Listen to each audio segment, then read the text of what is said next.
নমস্কাৰ, এই মুহূৰ্তত আহি পৰিছে সন্ধিয়াৰ কেইবাটাও গুৰুত্বপূৰ্ণ খবৰ। আজি হৈছে 11 আগষ্ট।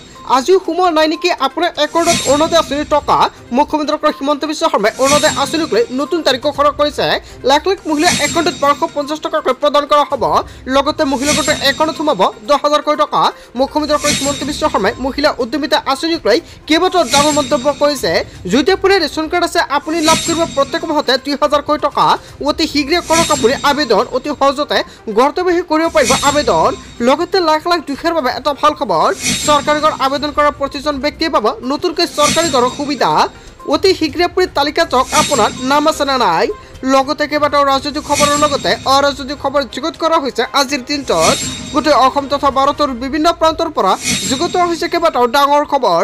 এনেবোৰ খবৰ নিতৌ পাই থাকিবলৈ চেনেলটি ছাবস্ক্ৰাইব কৰি ভিডিঅ'ত এটা লাইক কৰিবলৈ নাপাহৰিব। আজিৰ আমাৰ প্ৰথম খবৰ গুৰুত্বপূৰ্ণ খবৰ হৈছে অসমবাসীৰ বাবে এটা ডাঙৰ খবৰ। আপুনি অৰুণোদয়ৰ ধন পালেনে আপোনাৰ একাউণ্টত? যদি আজিলৈকে ধন পোৱা নাই তেন্তে শীঘ্ৰ কৰক এই কাম, কিয়নো চৰকাৰৰ ফালৰ পৰা জাননী প্ৰকাশ কৰিছে। আপোনাৰ বেংক একাউণ্টত চৰকাৰে 1250 টকাকৈ প্ৰদান কৰিব। লাখ লাখ মহিলাৰ একাউণ্টত জমা হ'ব চৰকাৰী ধন।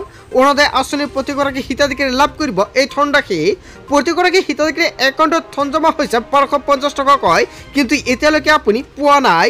যদি আপুনি এতিয়ালৈকে ধন পোৱা নাই তেনে ক্ষেত্ৰত আপোনাৰ বাবে এটা ভাল খবৰ। অৰুণোদয় 2.0 টকা প্ৰদান কৰা হ'ব আপোনাৰ একাউণ্টত। অৰুণোদয় 3.0 টকা আপুনি 17 ছেপ্টেম্বৰত লাভ কৰিব। মুখ্যমন্ত্ৰী ডক্টৰ হিমন্ত বিশ্ব শৰ্মাই সংবাদমেলযোগে কেইবাটাও গুৰুত্বপূৰ্ণ মন্তব্য কৰিছে। ধন জমা নহ'লে আপুনি দিব পাৰিব অভিযোগ দিয়াৰ বাবে চৰকাৰে মুকলি কৰিছে হেল্পলাইন নম্বৰ।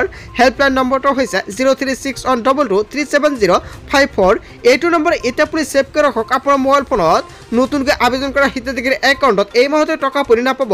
অহা মাহৰ 17 ছেপ্টেম্বৰত লাভ কৰিব 1250 টকাকৈ। এই মাহৰ 14 তাৰিখে প্ৰতিগৰাকী মহিলাৰ একাউণ্টত 1250 টকাকৈ প্ৰদান কৰা হ'ব। পেঞ্চন আৰু অৰুণোদয়ৰ দিন হৈছে 14 তাৰিখ।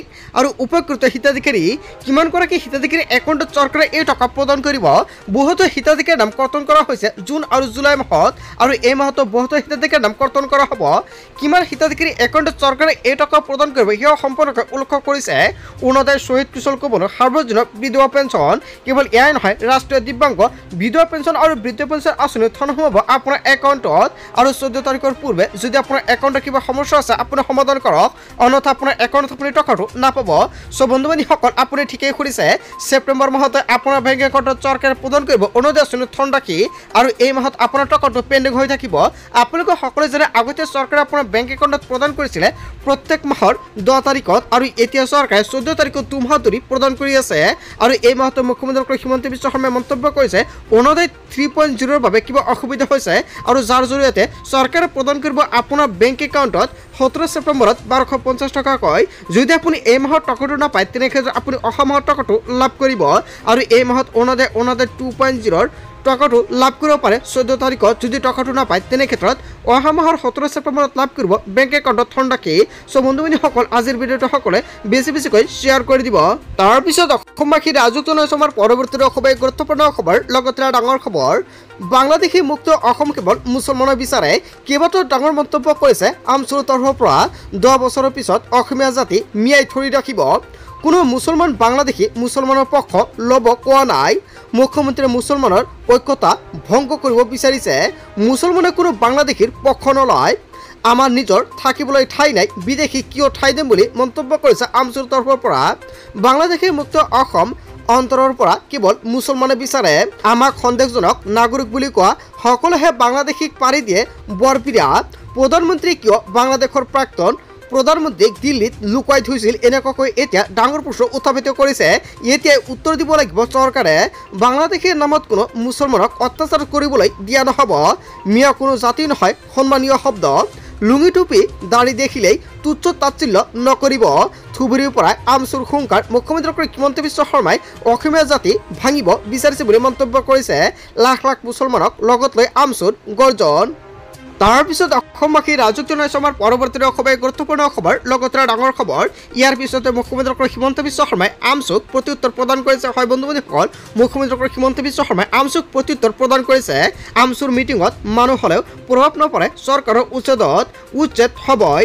প্ৰতিবাদ কৰিলে দুটা বেছিকৈ হ'ব উচ্চত অভিযান আজি যিটো কৰিম বুলি কৈছোঁ সেয়া আমি নিশ্চয় হ'ব অসমৰ মুখ্যমন্ত্ৰী ডক্টৰ হিমন্ত বিশ্ব শৰ্মাই হুংকাৰ প্ৰদান কৰিছে আমচিও হুলস্থুল কৰিলে বেছিকৈ হ'ব উচ্চত অভিযান সংখ্যালঘু অধ্যাসিত এলেকাত হোৱা নাই উচ্ছেদ মিয়া মুছলমানৰ ওপৰতহে হৈছে উচ্চত অভিযান বনাঞ্চল যিসকলে বেদখল কৰিছে সেইসকলৰ ওপৰতহে হৈছে উচ্চত অভিযান যদি বড়ো মিচিং আছে তেওঁলোকক পট্টা পোৱাযোগ্য বনাঞ্চলত অজনজাতীয় লোকে কিদৰে সোমাব পাৰিছে মিয়া মুছলমানৰ বাবে চৰত আমি মাটি দি থৈছোঁ চৰত উচ্ছেদ কৰা নাই বুলি মন্তব্য কৰিছে মুখ্যমন্ত্ৰী ডক্টৰ হিমন্ত বিশ্ব শৰ্মাই চহৰৰ ভূমিত যোৱা নাই বড়ো ৰাভা মিচিং অসমীয়া কিন্তু ৰাজ্যৰ ৫০% ভূমি মিয়াসকলৰ বাবে আছে বুলি মন্তব্য কৰিছে তেওঁলোক চহৰৰ পৰা কিয় আহিব বিচাৰিছে অসমীয়া এলেকালৈ এনেকৈ হ'লে অসমীয়া মানুহ ক'ত থাকিব আমচুৰ সভাপতি ৰেজাউল কৰিম চৰকাৰৰ তীব্ৰ প্ৰত্যুত্তৰ অসমৰ মুখ্যমন্ত্ৰী ডক্টৰ হিমন্ত বিশ্ব শৰ্মাৰ হয় বন্ধুসকল মুখ্যমন্ত্ৰী ডক্টৰ হিমন্ত বিশ্ব শৰ্মাই যিটো মন্তব্য কৰিছে জনতাই কি ক'ব যদি জনতাৰ কিবা মন্তব্য কৰিব লগা থাকে আপোনালোকৰ মন্তব্যটো নিশ্চয় কমেণ্ট কৰি জনাই দিব তাৰপিছত অসমবাসী ৰাজুক জনসমাৰ পৰৱৰ্তী খুবেই গুৰুত্বপূৰ্ণ খবৰ লগতে ডাঙৰ খবৰ নিৰ্বাচন আয়োগৰ বিৰুদ্ধে অভিযোগ আনি পুনৰ বিবাদত পৰিছে ৰাহুল গান্ধীৰ পত্ৰৰ জৰিয়তে কঠোৰ স্থিতি নিৰ্বাচন আয়োগৰ ৰাহুল গান্ধীয়ে হয় শপতনামা দিয়ক অন্যথা ক্ষমা খোজক বুলি ডাঙৰ মন্তব্য কৰিছে নিৰ্বাচন আয়োগৰ তৰফৰ পৰা ভোট জালিয়াতিৰ অভিযোগত ৰাহুল গান্ধী বনাম নিৰ্বাচন আয়োগ শনিবাৰে নিৰ্বাচন আয়োগৰ কঠোৰ বাৰ্তা যে ৰাহুল গান্ধী হাতত দুটা বিকল্প আছে অভিযোগ সন্দৰ্ভত ৰাহুল গান্ধীয়ে শপতনামা দিয়ক অন্যথা ক্ষমা খোজক বৃহস্পতিবাৰে সংবাদমেলত ৰাহুল গান্ধীয়ে আনিছিল ভোট চুৰিৰ বিস্ফোৰণ অভিযোগ কৰ্ণাটক মহাৰাষ্ট্ৰ আৰু হাৰিয়ানাত ভুৱা ভোটৰ সংযোজনেৰে ভোট চুৰি হোৱাৰ অভিযোগ উত্থাপিত কৰিছিলে ৰাহুলে নিজে আৰম্ভ কৰা বিতৰ্কৰ পাক চক্ৰত পুনৰ সোমাই পৰিছে খোদ ৰাহুল গান্ধী বুলি এটা ডাঙৰ প্ৰশ্ন আহি পৰিছে নিৰ্বাচনৰ স্পষ্ট মত শপতনামাৰে ভোট জালিয়াতিৰ অভিযোগ প্ৰমাণ কৰিব লাগিব বুলি এটা ডাঙৰ প্ৰশ্ন উত্থাপিত কৰিছে এতিয়া নহ'লে তেওঁ কৰা দাবী মিছা বুলি স্বীকাৰ কৰি দেশবাসীৰ ওচৰত ক্ষমা খুজিব লাগে নিৰ্বাচন আয়োগৰ বিৰুদ্ধে অভিযোগ আনি পুনৰ বিবাদত পৰিছে ৰাহুল গান্ধীয়ে তাৰপিছত অসমবাসী ৰাজুক জনসমাৰ পৰৱৰ্তী খুবেই গুৰুত্বপূৰ্ণ খবৰ লগতে ডাঙৰ খবৰ নিৰ্বাচন আয়োগৰ বিৰুদ্ধে অভিযোগ আনি পুনৰ বিবাদত পৰিছে ৰাহুল গান্ধীৰ পত্ৰৰ জৰিয়তে কঠোৰ স্থিতি নিৰ্বাচন আয়োগৰ আৰু তাৰপিছতে আটক হ'ল কংগ্ৰেছ নেতা ৰাহুল গান্ধীৰ লগতে আন কেইবাজন সাংসদকো আটক কৰা হৈছে নিৰ্বাচন আয়োগৰ বিৰুদ্ধে বাহিৰ কৰিছিল প্ৰতিবাদী ৰেলী সংসদৰ নিৰ্বাচন আয়োগৰ কাৰ্যালয়লৈ ৰেলীৰ সময়তে আটক কৰা হৈছে ৰাহুল গান্ধীক নিৰ্বাচন আয়োগৰ বিৰুদ্ধে তুলিছিল বিস্ফোৰক অভিযোগ আৰু আয়োগৰ বিৰুদ্ধে অভিযোগ তুলি বিবাদত পৰিছে ৰাহুল গান্ধীয়ে হয় বন্ধু-বান্ধৱীসকল আপোনালোকে ঠিকেই কৰিছে আজিৰ ভিডিঅ'টো সকলোৱে বেছিকৈ শ্বেয়াৰ কৰি দিয়ক আজি নিৰ্বাচন আয়োগে আলোচনাৰ বাবে মাতিছিল বিৰোধীক তাৰ পৰিৱৰ্তে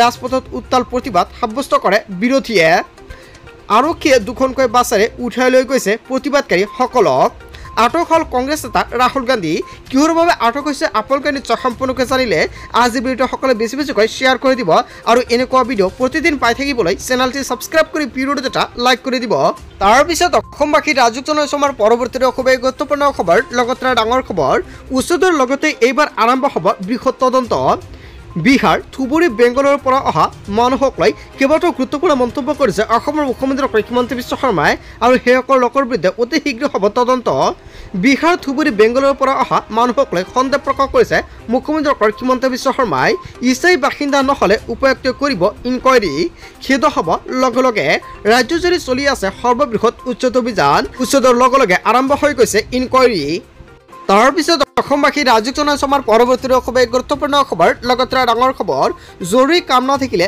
নোলাব বাহিৰলৈ ৰাজ্যত ধুমুহা বৰষুণে চলাব তাণ্ডৱ প্ৰান্তে প্ৰান্তে প্ৰচণ্ড শিলাবৃষ্টি মহানগৰীত নিশাৰে পৰা মুগুলধাৰ বৰষুণ ৫খন জিলাত এলাৰ্ট জাৰি কৰা হৈছে কোকৰাঝাৰ ধুবুৰী বঙাইগাঁও বৰপেটা বজালী বাক্সা তামুলপুৰ নলবাৰী দৰং উদালগুৰি লখিমপুৰ ধেমাজি ডিব্ৰুগড়তো এলাৰ্ট জাৰি কৰা হৈছে কেৱল এয়াই নহয় আপোনাৰ জিলাত আজিৰ দিনটোত পৰিস্থিতি কেনেকুৱা বতৰে কেনেকুৱা ৰূপ ধাৰণ কৰিছে কমেণ্ট কৰি জনাই দিব তাৰপিছত অসমবাসী ৰাজুক জনসমাৰ পৰৱৰ্তী খুবেই গুৰুত্বপূৰ্ণ খবৰ লগতে ডাঙৰ খবৰ আৰৱ সাগৰত ভাৰত পাকিস্তান একে সময়তে হ'ব মুখামুখি 11 আৰু 12 আগষ্টত দুয়োখন দেশ হ'ব মুখামুখি ভাৰতীয় নৌসেনাই 11 আৰু 12 আগষ্টত আৰৱ সাগৰত কৰিব অনুশীলন পাকিস্তানৰ নৌসেনাৰ নিজৰ জলসীমাত অনুশীলনৰ বাবে জাৰি কৰিছে জাননী পাকিস্তানী এয়াৰমেনলৈ জাৰি কৰা হৈছে জাননী অনুশীলনৰ পূৰ্বে ভাৰতৰ পূৰ্বৰ প্ৰস্তুতি ভাৰতে সাজু কৰিছে শক্তিশালী যুদ্ধ জাহাজ 2খন দেশে প্ৰদৰ্শন কৰিব শক্তি হয় বন্ধু বান্ধৱীসকল এটা বিগ আপডেট প্ৰকাশ পাইছে ইয়াৰ বিষয়ে জনতাই কি ক'ব যদি জনতাৰ কিবা মন্তব্য কৰিব লগা থাকে আপোনালোকৰ মন্তব্যটো নিশ্চয় কমেণ্ট কৰি জনাই দিব বন্ধু বান্ধৱীসকল আজিৰ মূল ভিডিঅ'খনত আপোনালোকক এইখিনি সৰু কেইটামান ইনফৰমেশ্যন দিবলগীয়া আছিলে ভিডিঅ'টি ভাল লাগিলে লাইক কমেণ্ট শ্বেয়াৰ কৰিব চ' থেংক ইউ ফৰ ৱাচিং ফুল ভিডিঅ'